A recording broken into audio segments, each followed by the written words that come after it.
Well, hello and welcome to tonight's Wednesday night worship. The idea of these online sessions is that we will watch this video together. There's some songs below that are suggested that you can access via YouTube that you maybe like to use to worship the Lord wherever you are. And then hopefully at 8:30 you're invited to join in a Zoom meeting where we'll have the chance to reflect on and respond to some of what we've thought about in the video today, and also hopefully to pray with one another.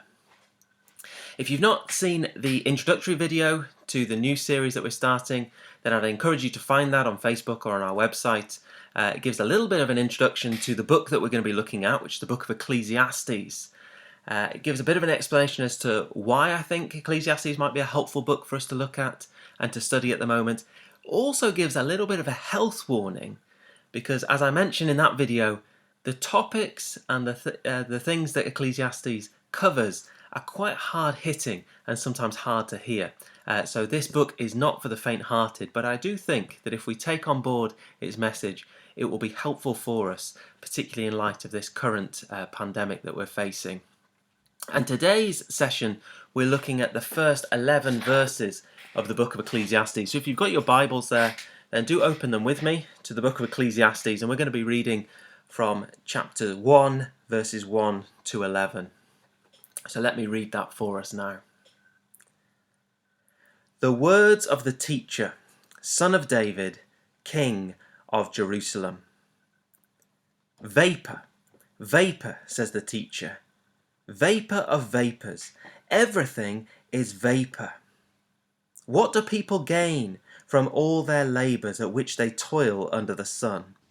Generations come and generations go, but the earth remains forever. The sun rises and the sun sets and hurries back to where it rises. The wind blows to the south and turns to the north, round and round it goes, ever returning on its course. All streams flow into the sea, yet the sea is never full. To the place the streams come from, there they return again. All things are wearisome, more than one can say. The eye never has enough of seeing, nor the ear its fill of hearing. What has been will be again. What has been done will be done again. There is nothing new under the sun. Is there anything of which one can say, "Look, this is something new"? It was here already, long ago. It was here before our time. No one remembers the former generations, and even those yet to come will not be remembered by those who follow them.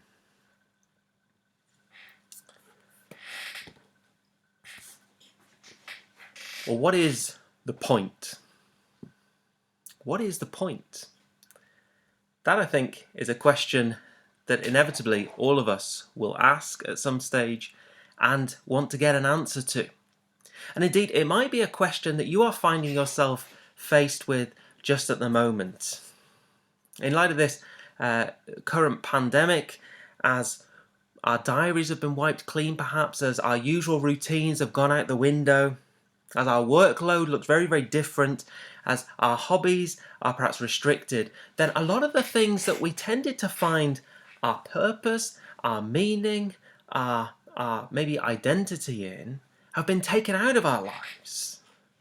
And many of us, I think, are left in an uncomfortable position asking, well, what is left over then?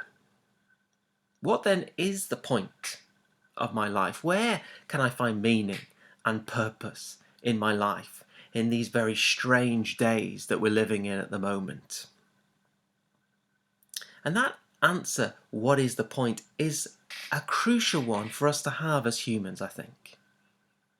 Apparently, back in the war, in the concentration camps, the prisoners were forced to carry out meaningless tasks.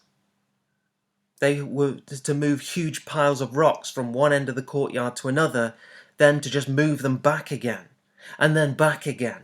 They were told to dig holes just to fill them in again, and then to dig them again. And this meaningless activity caused many of these prisoners to throw themselves against the fences because they just couldn't live with no purpose to their existence. Let me give you another example. This is from Tim Keller's book, Making Sense of God. He talks about a nursing home where they introduced animals such as dogs, cats, parakeets to spend time with the people staying in the care home. And they found remarkable results.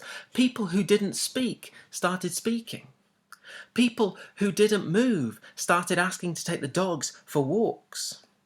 They found that the use of psychotropic medication for agitation was only at 38% of its previous level. They found that mortality rates reduced by 15%. When asked why, the doctor at the nursing home said this: "I believe that the difference in death rates can be traced to the fundamental human need for a reason to live." We have a fundamental human need to get an answer to this question, what is the point? And the book of Ecclesiastes, I think, is designed to try to come at an answer to that question. It's there in verse 3, have a look. Ecclesiastes asks this question. He says, "What do people gain from all their labours at which they toil under the sun?" What do people gain? That word gain there, Hebrew yitron, is the idea of a profit margin, a surplus, something that's left over. He's asking, when all's said and done, what is left over? What is the gain? What is the profit that we get from life? And Ecclesiastes sets out to find that answer. If you like, you could call it a quest for meaning. Our guide, our leader on this quest, is introduced there in verse 1. Have a look. "The words of the teacher, son of David, king of Jerusalem." Now this teacher, this guide, reminds me of one of my favourite teachers actually when I was younger, my psychology teacher. This guy was eccentric, he was frankly bizarre, he was provocative, he was challenging. He asked the questions that people didn't like to ask. He would push things to their logical, very uncomfortable conclusion. See, this guy, he wanted to find the truth about humanity, no matter how uncomfortable the journey, no matter how unpalatable the answers. He was the kind of guy who perhaps we would admire but wouldn't necessarily want to emulate. And our teacher here in Ecclesiastes is a little bit like that, I think. He's an explorer. He wants to push the boundaries of life. He wants to push the questions that most people would hesitate to take too far. But he's in search of this answer. What is the point? What is the gain in life? And the route he decides to take to find it is a pretty treacherous route. Have a look at verse 3. He says, "What do people gain from all their labours at which they toil under the sun?" And that is a key phrase. That phrase, under the sun, will keep coming again and again and again in Ecclesiastes. What does it mean? Well, what he's saying is he's going to confine his quest, confine his search to only what he can see, only what is under the sun. If you like, he's going to bracket God out of the equation. Another thing we'll see throughout the book of Ecclesiastes is I saw, I looked, I saw, I perceived. He's confining his search to everything he can see on a human level, everything that is under the sun, and he's bracketing out everything over the sun. He's bracketing out God and the existence of God. That's the quest. He's going to say, can we find gain? Can we find meaning and purpose in this life only by looking under the sun, by taking God out of the equation? That's his quest. And that's where we're following him. So pick up your helmets, get your backpacks, off we go on this quest. But he gives us a warning, a note of caution right at the start, because he tells us the conclusion that we're going to arrive at. It's there in verse 2. A shocking start to the quest. Now the NIV translates it in this way. Verse 2, he says, "Meaningless, meaningless, says the teacher, utterly meaningless, everything is meaningless." Now you'll notice when I read it before, I inserted a different word there. I put the word vapor in, because the word that the NIV translates as meaningless, in Hebrew it's hevel. It really means vapor or breath. It's a metaphor. The teacher is saying that everything in life is hevel. Everything in life is vapor. It's breath. It's bubbles, if you like. What does the metaphor mean? Well, think about breath or vapor or a bubble. First of all, it's hard to grasp. Just when you think you've got it, you open your hand, there's nothing there. It's enigmatic. It's hard to grasp and get hold of. In one sense, it's futile to try to get gain from vapor, from a bubble, because you end up with nothing at the end. It's repetitive. Bubbles, bubbles, bubbles. They just keep coming and going. It's insubstantial. It's fleeting. It doesn't last long. He gives some evidence for this conclusion there in verses 4 to 7, as he recounts the repetitive nature of the world, how monotonous things are, how cyclical, and it drives him to exhaustion. He says there's no gain to all of this. The sun rises, it sets, it comes up again. Everything just stays the same. And let's be honest, that is true. And maybe you're feeling that particularly at the moment with a lack of routine. We get up in the morning, the sun has risen. We go to bed at night, the sun has gone down. We get up again, and the same thing happens over and over again. And the teacher is saying that life sometimes can feel like a hamster wheel. There's continual movement, but actually ultimately nothing's ever achieved. There's no profit. There's nothing left over at the end. He says there's nothing new in life, verses 9 to 10. And verse 11, he says, anything that is achieved, anything that is done, it doesn't last and it's never remembered anyway. Thomas Nagel once said this. He said, even if you produce a great work of literature, which continues to be read for thousands of years from now, eventually the solar system will cool, or the universe will wind down and collapse, and all trace of your effort will vanish. The problem is that although there are justifications for most things big and small that we do within life, none of these explanations explain the point of your life as a whole. It wouldn't matter if you had never existed, and after you have gone out of existence, it won't matter that you did exist. That is kind of the bleak conclusion that the teacher is pushing us towards when we look at things under the sun. He says, verse 8, that all things are wearisome, more than one can say. That there is no profit, there is no gain under the sun. Everything repeats itself and nothing is remembered. Man is not able to tell. They can observe, but they can't explain. Do you see what the teacher is doing here? He's wanting to give us a reality check. He's wanting us to challenge us to embrace the reality that if we leave ourselves only looking under the sun, well, actually there is no gain, there is no profit, there is nothing left over that remains when we're gone. And he wants to ask us, well, how can we find meaning then in a life like that? Well, of course, we could make up the meaning, just invent it for ourselves, say, well, yeah, maybe there is no meaning in life, but I'm going to make one up for myself and live according to that. I'm going to pretend. But of course, the problem is that it doesn't work. I could pretend that a red light on a traffic light means go, but I'm not going to get very far. I could pretend that tigers love cuddles, but I'm not going to get very far because I'm working against the way that the whole of life is set up. So we can't pretend to have a meaning. So what are the options left to us? Well, in the ancient Near East, there were two options really that were given. One, get out of life, top yourself. The other, just enjoy life while you're here. Make the most of it. And as the teacher would say, there's nothing new under the sun. Because, of course, those are the two options that so often people are driven to in today's world. I remember reading on the Richard Dawkins Foundation website a tragic question posted by someone. It was entitled, Lifelong Atheist, How to Live Without Despair. And they wrote this, for me, it is miserable because I am consumed by terror of death and the meaninglessness it casts on my entire life and everything I love.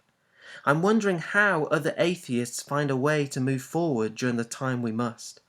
Yes, I tell myself the Epicurus arguments, and I've considered that living for the moment is all we have, but these things don't soothe me, and I go into months of existential dread here and there. Bertrand Russell, a famous atheist, once spoke of the unyielding despair which resulted from contemplating that everything was destined to extinction in the vast death of the solar system. Option 1, despair, suicide.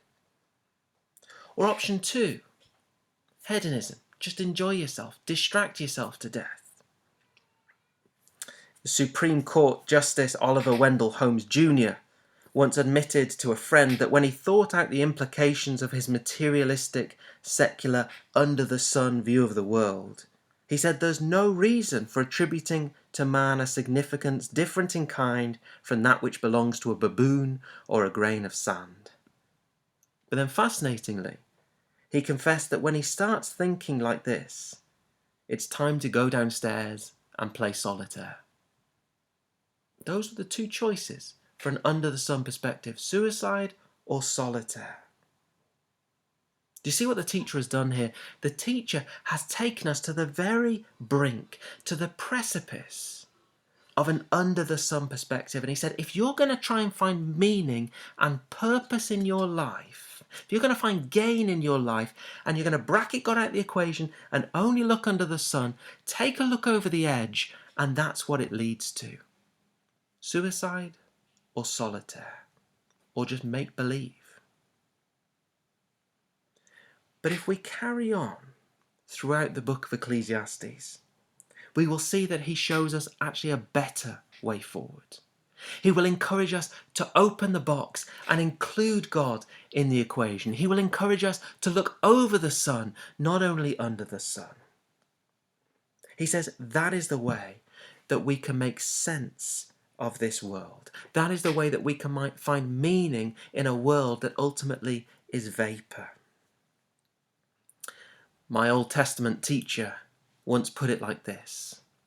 He said, it doesn't take faith to recognize the absurdity of life, but it does take faith to understand the absurdity of life. And I know that amidst these very strange times, life feels very absurd. Life feels very much like vapor, and we find very little gain in it. It doesn't take faith to recognize that, but it is going to take faith for us to understand that reality. And as we're going to see, Ecclesiastes encourages us to look over the sun, not under the sun. It's going to challenge us to not give in to an under-the-sun perspective, not to be resigned to despair and depression on the one hand, not to just fritter away our time distracting ourselves to death on the other hand. It's going to show us a new way to live life, an over-the-sun perspective that frees us from working against the reality of this world by pointlessly trying to squeeze gain out of it. Instead, it's going to enable us to find sufficient reward in life itself and to receive that life as a gift from God. So I want to encourage us throughout these difficult days ahead to keep fighting the temptation to only see what is under the sun, and to join with the teacher in learning that difficult lesson, that if we're going to find point to this life, if we're going to find meaning, if we're going to find satisfaction and joy even in these strange days, we need to not only look under the sun, but over the sun. And in future weeks, we'll think a bit more about that.